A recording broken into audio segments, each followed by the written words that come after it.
unbecoming, unhinged. Ano yung isang nila? Desperada, ma'am.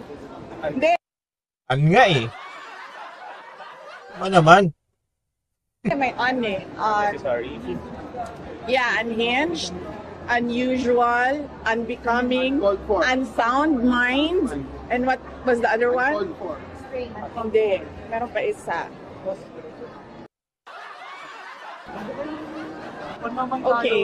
Si Ang papangit. Pimentel was unusual. Si Escudero was unbecoming. Ayan na, inisa-isa na. Si Young Guns was Unsound. unsound is Remulla. Unhinged is one of those. And then Young Guns is unstable. Yes. So yung lima na yan, yun lang naman yung gist ng mga sinasabi nila. And unahin na muna natin, dalawa kasi siya eh. One is legal, doon kay DOJ, and then one is a demand for a psychiatric exam. So ito kasi yan eh. Yung isang sinasabi niya, yung sa legal is kay Remulla. Ay yung sinasabi niya na kakasuhan daw si BP Sara dahil doon sa sinabi niya na kain ko yung tatay nyo, tapong ko sa West Philippine Sea. Tapos yung isa naman is yung sa Congress nga na sinasabi na may saltik nga daw si BP Sara, kailangan niya daw magpa-check. Bakit hindi kayong magpa-check dyan, kayo may mga saltik dyan sa Congress? Puro kayo pagtatanggol sa kay Tambalos-los eh. Sa House of Representatives naman. Okay. So, unang-una, ipagdasal natin ang Pilipinas dahil we have a Secretary of Justice na hindi alam ang batas. Ano daw? Secretary of Justice pero hindi alam ang batas. Mababad trip na naman yun. Napipi ko na naman. There is a big difference between talking about desecration a body and actually desecrating a body. Talking about desecration of a body is not desecration of the dead. Yun nga, nagets nyo. Pag pinag-uusapan daw yung desecration of the body, ibig sabihin, yun nga, yung sinabi niya na hukayin, hindi daw yun ibig sabihin na desecration of the dead. Pinag-uusapan lang. Sinabi lang. Hindi ibig sabihin yun, gagawin na. Dapat sana siguro, as a lawyer, maintindihan niya yun agad. But apparently... dapat daw magets mo muna. Pero sa kasamaan pala, hindi mo alam. Ano ba yun? Sabi nga ng iba, pag mabilis ka, meron talagang mga mabagal ang pick-up. Agal daw pick-up mo, boss. Yan yun. Ano ba yan? And the next one is... Ito kasi si Remulla, hindi na lang magpahinga. Dahil pa sinasabi, tanggol pa ng tanggol. Okay ka na, sir, kota ka na. Hindi ka. Bahaya mo na yan doon sa mga, bata. Psychiatric, neuropsychiatric exam. Wala akong problema doon. Hoy, ang ingay. Ang ingay ng mga dyan. Nag-cellphone. May ingay, nag-i-interview eh. Game tayo. I will call that neuropsychiatric exam. Pero, let us make this an election issue. Yung Young Guns, I am sure kasi young sila, magpapa-re-elect pa yan. They are running as re-electionists. So, ang gagawin natin, 2 tests sa akin. Kasi sinasabi nila, unstable daw ako. Paningin ko naman sa kanila, unstable din sila. 'Di ba? Kasi bakit?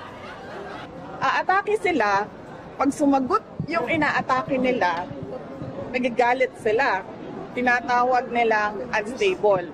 Para sa akin, unstable din kayo. Pag umatake sila, sumagot yung inatake nila, mapipikon sila ngayon. Mas unstable pa yata yung mga Ang gugulo ninyo. Bakit niyo ako inaatake? At saka 'di ba, aatake kayo. Pag sinagot kayo, doon kayo mapipikon. Eh kayo yung unang umatake, 'di ba? Huwag kayo mapikon na aatake kayo tapos bandang huli pag sinagot kayo yung pikon. Ano yun? Ano klase? Wala pala kayo eh. Diba? So, I will do 2 tests. Neuropsychiatric exam and drug test. Oh, yan daw. Psychiatric exam tsaka drug test ang gagawin ni Bibi Sara. Take note. Pero dapat, lahat ng mga young guns na kandidato, lahat ng mga congressional candidates ay magpa-drug test. Oh, yun. Yun kayo ngayon. Katapusan nyo na. Ang lalakas nyo maghamon ha. Ang lalakas nyo umatake. Anatake kayo ngayon. Paano na? Basta tayo, tatahimik yung mga yan. Oh. Tahimik yan. Kasi inatake na sila eh. Including speaker, ma'am. As a voter, I am Sulpot. Ay, sumisingit pa with the speaker, ma'am. asking the candidates for Congress doon sa distrito ko, sa 1st District of Davao City. Now, dalawa lang yung maalala ko ngayon, but I'm sure meron pang ibang kandidato. Maalala ko si Margarita Nograles and si Paulo Duterte. And as a voter, I demand na magpa-drug test sila. Maganda. Ibig sabihin, walang pinipili. Kumbaga, kung magpa-drug test, pati kapatid ko magpapa-drug test. Pati yung kalaban niya, siyempre alis nga, di ba? Ngayon, kung sino man ang hindi papalag sa hamon ni Pipi Sara, edi alam na natin kung ano. May tinatago. Ano pa bang pwedeng doon? Magpapalusot na naman kayo? Ewan ko na lang kung may pumalag. Yun ang tanong, may papalag kaya? Malalaman natin yan sa mga susunod na kabanata. Kayong lahat, mga kababayan, as voters, you demand na magpa-drug test ang mga congressional candidates dahil kung unstable ako, sa paningin ko, unstable din sila. Tsaka isa pa, isipin nyo naman, pag nag-apply ka ng trabaho, di ba? Kailangan may drug test. Pag nagkuha ka ng lisensya, kailangan may drug test. O, di ba? Tapos, yung mga namumuno sa bayan natin, walang drug test. Mga bangag, klase. Dapat yun nga ang mismong manguna sa mga ganyan para alam natin na ang mga opisyal ng gobyerno hindi adik. Bakit ka naman magagalit kung ang inaatake mo ay sumasagot? Diba? Yes? Red? Yes, ma'am. Okay ka dyan. Okay, sige. So okay tayo dyan. Ano yung problema dyan? Yan ang demand ko ha. Ang iingay naman ng mga dyan. Magulo. 2 test sa akin, isa lang sa kanila. Biyado pa ako. Pero mas sinasabi niyo rin ang stable sila. Partida daw 2 test sa kanya. Tama, 2 test sa kanya, 1 test lang sa kanila. Partida. Dapat meron sila neuropsychiatric test. Hindi, pinapadali ko na lang kasi sa kanila Kasi, diba? Para madali tayo. So we call on the Philippine Medical Association, the Philippine Psychiatric Society siguro, is it called that way, to set the guidelines para sa amin. Partida na nga Okay?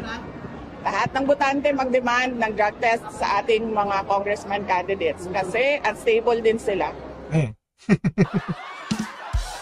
May irap-irap pa si Madam BP Saan po dapat gawin ang drug test, ma'am? Sa private hospital o sa public hospital? We need independent third-party hair follicle testing. That is why we Yan. are asking the help of PMA. Tulungan nyo kami to set the guidelines. Ayan dapat. Kailan niyo ma'am gusto mangyari yung test? Pag kinol na nila, okay na tayo. Hindi pwedeng 3 months after kasi Yan. Hindi mo pwede palipasin yung nyo tama nyo Hindi pwedeng 3 months after kasi pag 3 months after wala na yan. Mababa na yan. Alam nung mga yan, alam nung mga gumagamit yan dyan kung ano sinasabi ni BP sa. So, kayo yung nagbumanat-banat ngayon, kayo yung mako-corner ngayon. Diba? Ang lalakas nyo kasi Hindi magdodroga yan ng 3 months, tapos na yung Oo, di ba? Pag hindi magdroga yan ng 3 months, tapos na yung tapos na yung tama nyo. Kaya kailangan, ngayon na kagad. Game na, game. Practice ka agad. Magkaalaman kung sino talagang bangang dyan sa Congress. So, anytime. So dapat ngayon na. Ayun na. Oo, dapat. Ayun na. Magpa-drug test tayong lahat at dagdagan ko ang sa akin neuropsychiatric. Oo. Partida. Dalawa kanya, isa lang sa inyo. Pag hindi kayo pumalag, bahala kayo sa buhay nyo. Alam nyo na. Alamin nyo yan, ha? Mga pare, tandaan nyo kung sino yung mga papalag dyan. Sino yung mga, sabihin natin yung parang, uy, bakit gano'n? Magagalit yung mga gano'n. May mga magagalit dyan, sigurado. Siyempre, kakabahan ka ba? Kakabahan ka. Ayun na nakita na natin Sino yung kailangan magpa-drug test tayo ngayon. Dalawa na sa akin, Hamon yun ni BP Sara. Malalaman natin kung sino yung mga aapila dyan na, bakit ka mga magpapalusot. Yan. Marami yan, sigurado. Abangan natin yan. Kung mga sabihin ng young guns na you're just bluffing too much. I'm not bluffing. Pangalan ko nakataya dito. Nandiyan kayo lahat nakikinig at nakita na nagsabi ako. I'm not bluffing. May ganito ng reso before si Congressman Colong, pero wala man lang isang.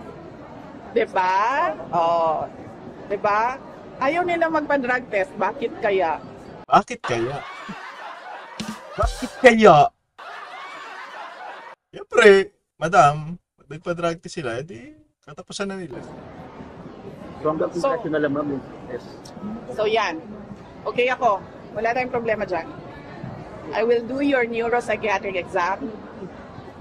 And mind you, hindi yan first time.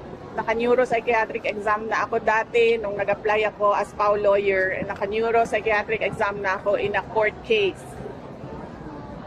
So, pangatlong neuropsychiatric exam ko na ito na kung sakasakali, pag i-call nila ang Balag. dare ko. Drug test sa inyo, dalawang test. Next question, Akin. please. Yes. So, unstable, unhinged, unbecoming, Ang gugulo nyo. sound mind. Meron pa isang ulitin nyo na lang. Yes. I'm not any of those. Ang problema kasi ngayon sa mga politiko, they have never seen a politician who has nothing to lose. They have never seen a politician. So, hindi na natin tatapusin yun. Okay na yun. So, yun ang hamon ni BP Sara na dalawa kanya yung psychiatric tsaka yung drug test. Tapos, sa mga Congress o sa mga politician, drug test lang. Pero hair follicle. Diba? Tsaka dapat may third party na, yun nga, yung nananawagan siya na magkaroon ng third party para dyan sa drug test na yan. Hindi pwede yung pupunta ka lang doon, yung kanya-kanya. Yung kagaya ng ginawa nung sadya. Diba? Na bigla-bigla na lang may result. Alam niyo naman sino yun. So, ayun yung hamon ni BP Sara. Sinong papalag dyan? Sinong matapang na magpapadrug test? Hindi maganda. Pero yung mga magpapalusot at mga kung ano sasabihin dyan, alam na natin kung ano yung tinatago ng mga yan. Hindi mo na kailangan sabihin. Anyway, hanggang dito na lang ang video natin mga pare. Mag-ingat kayo at maraming salamat.